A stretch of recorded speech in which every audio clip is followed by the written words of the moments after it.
How's it going, everyone? So, Sam Bankman-Fried, crypto scammer, famous fraudster. He's been formally extradited now to the United States.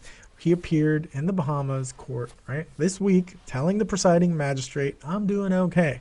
He was in the rat hole infested, maggot, poop filled with buckets jail. And he couldn't take it anymore because he said, hey, I'm okay going back to the States. So the disgraced FTX founder, 30 years old, he went with officials, the FBI and the United States Marshal Services, handling the transportation of individuals getting back into the US for custody, okay? He arrived at the island's capital at the Linden Pindling International Airport for his flights to the United States, okay? At nighttime, of course, in a 9-vehicle convoy filled with, guess what? With SWAT teams, okay? SWAT teams all in 9 vehicles, all just to get Sam Bankman-Fried back to the States, which is pretty crazy. Maybe they're afraid that someone wants to take him out. That's pretty bizarre. It did screw over a lot of people. And famously, his ex-girlfriend, who he blamed, supposedly blamed, is in the crosshairs, of course, of the government. She's got a choice to make. Apparently, she's hired her own legal team and is working with prosecutors to try to protect herself. Well, who can blame her? She faces a bunch of scrutinies because, guess what? She was running Alameda, that sister company of Sam Bankman-Fried, because there was a lot of transfers, billions of dollars transferred from FTX Exchange to Alameda. Now, what's crazy is she actually hired a former director of the US Securities and Exchange Commission's Division of Enforcement. So her lawyer must be a super expert in this stuff. So we'll see what happens. Almost like they're all in a race to point the finger at each other. Hey, it wasn't me, it was you, it was them. So that's what they say. It's in their interest to spin the narrative, right? To tell their story before everyone else does, right? So check out these pictures. Maybe he's actually happy to be getting back to the States and avoiding that disgusting hellhole of a jail. Reports are saying that he could even actually be arraigned tonight in the Southern District of New York, where he's going. But he supposedly is going to stay at the Metropolitan Detention Center in Brooklyn, where Epstein's madame is in jail. So that will be interesting. Again, needs to watch his back. Doesn't want to get Epstein. What's interesting is the report says if he's not arranged, okay, formally arranged, essentially the paperwork filed for the jail, he's actually going to be held in a hotel under the guard of federal agents. Now that's pretty bizarre. So of course his lawyer is going to be asking for a bail so he can, await trial somewhere else besides the jail. But prosecutors have to agree. But some say he's already cut a deal with them. What kind of deal could he have cut? It's pretty crazy. There's a video of Sam being escorted out of the jail to be extradited.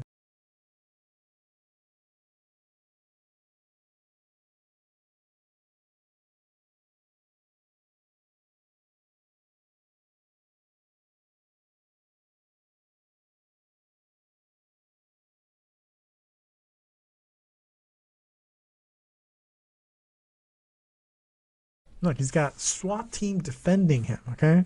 It's pretty crazy. So he told the court judge there that, yes, that he waives his right to a formal extradition hearing. He doesn't want to fight it. Because at first, okay, this supposed crypto genius, right, the most generous billionaire, the financial guru of the crypto world, had actually refused to waive his right to an extradition when he first was arrested. He was actually dramatically arrested at his $40 million penthouse. Oh, how life has changed so quick for him.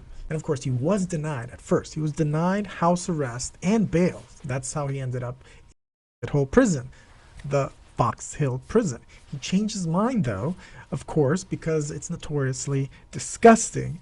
And instead, he opted out to get the hell out of Bahamas and head back to the US. During his time at the Fox Hill prison, he was actually held at the maximum security sick bay, okay?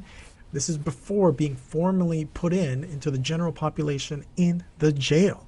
But that's probably why he opted to get extradited, because the prison is famously overcrowded, famously rat infested. State Department did multiple studies on it, said it was a hole, and He's lucky if you can get actually a toilet for any prisoner. It doesn't matter who you are. But some sources say even up to 5 are forced to actually share a bucket. Ugh, ugh. Pretty nasty stuff. So famously, after SBF basically screwed everyone with FTX, and FTX filed for bankruptcy back in November, earlier in November. So what did Sam Bankman-Fried do? What did SBF do? He hunkered down in his penthouse in the Bahamas, okay? Beautiful penthouse. He was holed up in that penthouse, right? In a magnificent penthouse, occupying the whole top floor. Ultra exclusive development. It sounds nice. 7,500 square foot, 5-bedroom penthouse, 7.5 bathrooms. Really nice. In case you're curious, here's a nice shot of the pool for the penthouse. Looks pretty nice, right? Hey, it'll be a nice place to get arrested. So the MIT graduate did not survive, right, being holed up in the penthouse. He famously was arrested December the 12th. And here we are today, finally extradited. Finally, maybe we will see some justice. Again, needs to be careful though. Can't get Epstein. But maybe he should have donated more money to the right people, because he's donated money to a lot of politicians. Maybe not enough. So we'll see what happens. These people are crazy. They're lunatics. They're sociopaths. Not good people. Scammers, right? Well, classic old school fraud. All right, guys. Well, that's it for now. Thanks for watching. Smash like if you haven't. Please do subscribe. Share it if you want to. And I'll see you in the next one. Last week, we announced charges against Samuel Bankman-Fried for a sweeping fraud scheme that contributed to FTX's collapse, and for a campaign finance scheme that sought to influence public policy in Washington. As I said last week, this investigation is very much ongoing, and it's moving very quickly. I also said that last week's announcement would not be our last, and let me be clear once again, neither is today's. I want to make 2 announcements.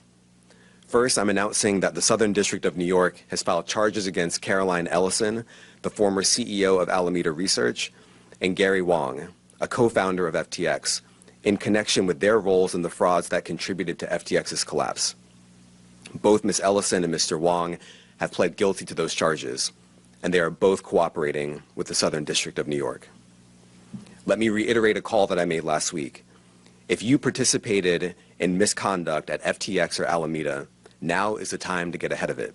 We are moving quickly, and our patience is not eternal. Second, I'm announcing that Samuel Bankman-Fried is now in FBI custody and is on his way back to the United States. He will be transported directly to the Southern District of New York, and he will appear in court before a judge in this district as soon as possible. Many individuals in the Bahamas and in the United States contributed to the swiftness of the defendant's return, and I want to thank the Bahamas for its outstanding assistance and excellent coordination with us. I also want to thank our partners at the United States Embassy in the Bahamas and the Justice Department's Office of International Affairs. And finally, I want to thank the FBI for moving mountains to get this done. This was a true team effort. Finally, I want to thank the career prosecutors from my office who are handling this case. We continue to work around the clock, and we are far from done. Thank you. Can anybody out there hear me?